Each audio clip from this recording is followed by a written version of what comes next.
जी धन्यवाद किसी को बुला करके दे देंगे, तो ये मुझे नहीं लगता कोई बहुत बड़ा परिवर्तन। वीरेंद्र जी, आप देख रहे हैं कि उत्तर प्रदेश में रूलिंग पार्टी और अपोजिशन एकदम आमने सामने है और पहला राउंड 4 तारीख को देखा आपने कि गठबंधन बीजेपी को हराने में कामयाब हो गया।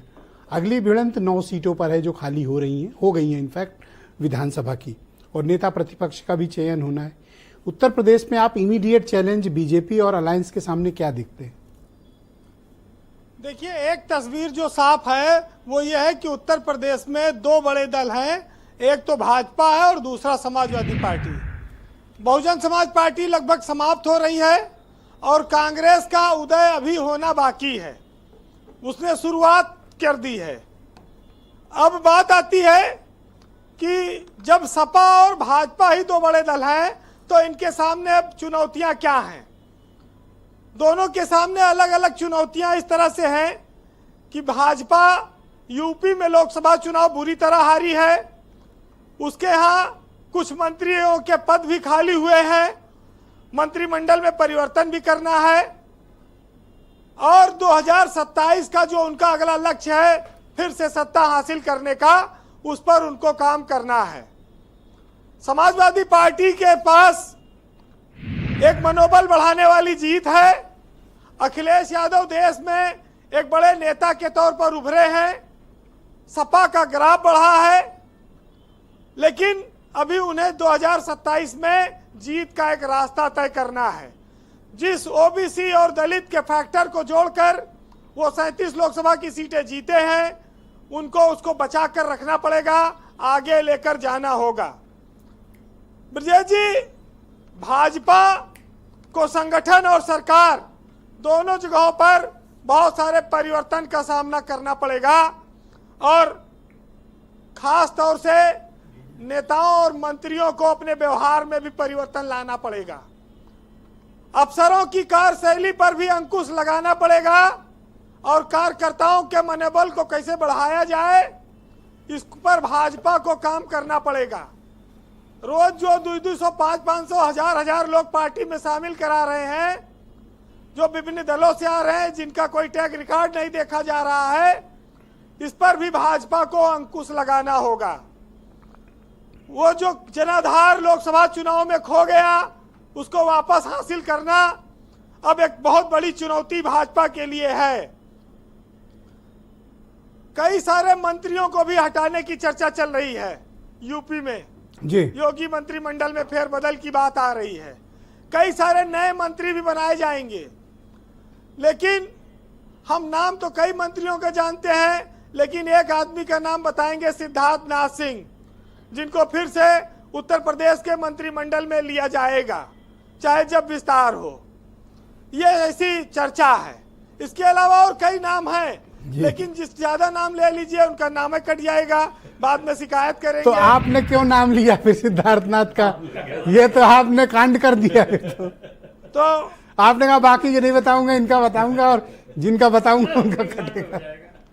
तो ये चूंकि अब देखिए है बहुत सारे नाम, एक आध बता दिया, लोग कहते हैं कुछ हवा सही बात बताते नहीं हो, एक आध तो बता दिया, बाकी और भी नाम हैं। देखिए ब्रजेश जी, ये तो बातें चलेंगी, लेकिन बीजेपी को जो जब पेड़ जड़ से हिल जाता है तो फिर उसको बहुत संभालना पड़ता है कि कोई तेज आंधी का झोंका भी आता है तो डर लगता है पेड़ कहीं गिर ना जाए।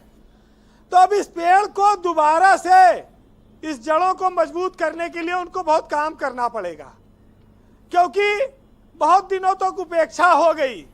बहुत दिनों तक सब मोदी के नाम पर डालकर सब लोगों ने अपने अपने पद हासिल कर लिए, कोई विधायक बना, कोई एमएलसी बना, कोई एमपी बना, कोई राज्यसभा गया, कोई मिनिस्टर बना।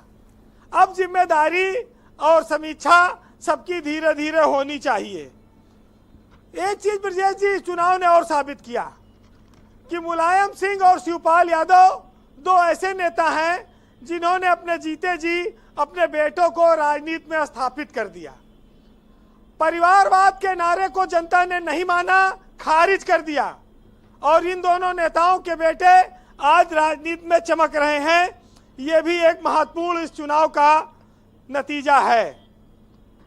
और एक बात आप बार बार पूछते हैं कि ये नेता विपक्ष का पद किसे मिलेगा। हाँ, असली बात तो कई यही है। नाम चल रहे थे, लेकिन मुझको लगता है कि शिवपाल यादव ही नेता विपक्ष बनाए जाएंगे। वो पहले भी इस पद पर रहे हैं, वो कई बार कैबिनेट मिनिस्टर रहे हैं। अगर वो बनते हैं तो सपा की ताकत भी बढ़ेगी और उनका संगठन भी वो बढ़ाने में सहायक होंगे। कुछ नाम आपने बताए, लेकिन जिस तरह से बीजेपी की बहुमत की सरकार है, उसका सामना करने के लिए यादव परिवार के अलावा कोई और विधानसभा में टिक पाएगा, ये बहुत कठिन है कहना। राम अचल राजभर तो बसपा सरकार में मंत्री रहे, परिवहन के मुसैला में रुपया रखे रहे, उनके नौकर लेके भाग गया, आज तक बरामद नहीं हो पाया। तमाम ऐसे लोग रहे हैं, वो बीजेपी का सामना विधानसभा में नहीं कर पाएंगे। अच्छा, ये बात समाजवादी पार्टी में भी लोगों को पता है जी। तो इस पर बहुत ज्यादा संशय ऐसा लगता है कि है नहीं। अब कोई नया प्रयोग या चमत्कार अखिलेश यादव करें तो बात अलग है जी। वैसे विकल्प एकदम सीमित है। ब्रजेश जी, राजनीति की बहुत सारी अतीत की यादें होती हैं जो लोगों को पता होती हैं। हम लोग चूंकि बहुत दिन से देखते हैं चीजों को, इसलिए कह देते हैं। वैसे एक साहित्यकार ने लिखा है, सुनिएगा, कि जो लोग आज हारे हैं वो कल जीत भी सकते हैं। तो तमाम सारी बातें हैं, जो आज जीते हैं कल हार सकते। सियासत है, जनता का फैसला है, वो देती रहती है। कहते हैं कि सब्र कर, मुश्किलों का हल होगा, वक्त किसका बुरा नहीं होता, और सब धंसे गहरे दलदलों में हैं, अब कोई रहनुमा नहीं होता। और वो जो सबके करीब होता है वो किसी का सगा नहीं होता, और अपनी गलती पे भी निगाह करो, कोई यूं ही खफा नहीं होता, और बागबा पर नजर रखी होती तो चमन यूं ही लुटा नहीं होता। बहुत शुक्रिया वीरेंद्र जी, आपका बहुत बहुत धन्यवाद। ग्राउंड जीरो से अपने इनपुट, फीडबैक और पॉलिटिकल ऑब्जर्वेशन